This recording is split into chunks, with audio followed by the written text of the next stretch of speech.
تعالوا النهاردة مع بعض نعمل وصفة حلو سهلة وسريعة ومغذية كمان. كل اللي هيدوقها هيشكرها وانت هتعتمديها من كتر ما هي سهلة جدا وجميلة جدا. فلايك وشير لو عجبكم الفيديو، وصلوا على رسول الله عليه أفضل الصلاة والسلام. وتعالوا نسمي بسم الله ونبدأ في الوصفة بتاعتنا. عشان نعمل وصفتنا للنهاردة أنا عندي هنا لفة جلاش نص كيلو، ده جلاش سايب جايباه من الفرن.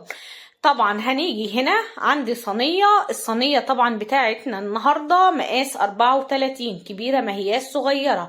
عندي هنا خليط من الزيت والسمنة، حابة تحطي زيت بس عادي، حابة تحطي سمنة على زيت عادي، حابة تحطي سمنة بس عادي. ببدأ انزل بشوية حلوين في الصينية وابدأ ادهن الصينية. بنيجي على لفة الجلاش، ببدأ اخد ورقة وابدأ ادهنها من خليط الزيت والسمنة. بعد ما بدهنها طبعا باجي بورقة تانية احطها فوقيها وابدأ اعملها اكشكشها على هيئة مروحة. استفدت ايه لما انت دهنتيها؟ ان هي تطلع معايا مورقة ومستوية حلوة قوي. ببدأ اكشكشها كده على هيئة مروحة، وبعد كده بنبدأ نرصها في الصينية.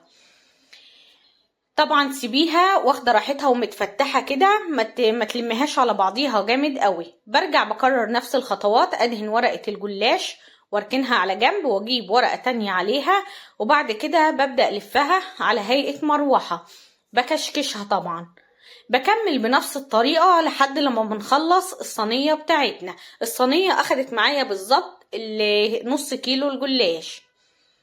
بعد ما بخلص طبعا باجي كده على الوش ابدأ ادهنها من خليط الزيت والسمنة عشان تاخد معايا لون ذهبي حلو من فوق.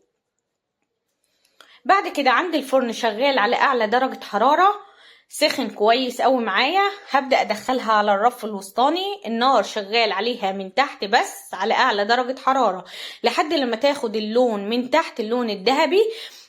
وبعد كده بلاقيها بدأت كمان تاخد اللون الذهبي من فوق. في المرحلة دي بشغل لها كمان الشواية على اعلى درجة حرارة لحد لما تاخد اللون الحلو ده. عندي هنا 3 كوبايات من اللبن المغلي، عليهم 5 معالق كبار من السكر دوبتهم، وعلى طول بنبدأ ننزل بيهم على الجلاش بتاعنا، وبنبدأ نغطي عليه بصينية عشان يتشرب اللبن او الحليب ويبدأ يطرى معايا، يبقى اخد بالظبط كيلو الا ربع من اللبن او الحليب المغلي. عندي هنا 3 كوبايات من اللبن المغلي، يعني كيلو الا ربع كمان. نزلنا عليه ب2 باكت من الكريم كراميل. ببدأ ادوبهم كده على البارد، وبعد كده ببدأ ارفعهم على النار لحد لما يغلوا معايا. بعد ما بيغلوا ببدأ ارفعهم من على النار. الجلاش هنا كان طري معايا والكريم كراميل كان غلي معايا على البوتاجاز. ببدأ على طول اصبه على الجلاش. ببدأ اوزع طبعا طبقة الكريم كراميل من فوق كده، وببدأ اسيبها لحد لما تبرد معايا. مستعجلة دخليها الفريزر 10 دقايق بالظبط هتلاقي الطبقة دي معاكي اتمسكت. مش مستعجلة دخليها التلاجة، هتاخد حوالي نص ساعة وهتكون اتمسكت بنفس الطريقة اللي انت شايفاها دي. باجي في المرحلة دي ابدأ اقطعها، وانتي قطعيها التقطيعة اللي انتي حباها.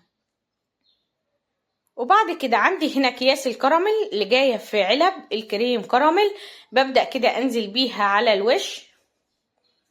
وبعد كده بنبدأ نقدمها. يبقى اهم حاجة لما الجلاش طلع سخن من الفرن نزلنا عليه بلبن مغلي عشان يطر معانا الجلاش. شايفين بقى تسوية الجلاش من تحته قد ايه شارب الحليب معايا؟ طعمه حلو قوي. لما تيجي تاكليه تحس ان هو مستوي حلو قوي، كمان مش معجن معاكي او لسه ما استواش. في ناس بتسوي الجلاش وتبص تلاقيه زي ما هو كأنك لسه حطاه زي ما هو ما دخلش فرن. وصفة النهاردة سهلة وسريعة ومغذية وطعمها حلو قوي. النص كيلو جلاش اخد معايا كيلو ونص من اللبن او الحليب و2 باكت من الكريم كراميل. وصفة من 3 مكونات بس طعمها حلو قوي ومغذية، وكل اللي هيدوقها هيشكرها. فاتمنى بجد تجربوها بنفس طريقتي وتقولولي على رأيكم فيها. فلايك وشير لو عجبكم الفيديو، وصلوا على رسول الله عليك أفضل الصلاة والسلام. يا حبيبي يا رسول الله. وانتظروني في وصفات جاية كتير بإذن الله.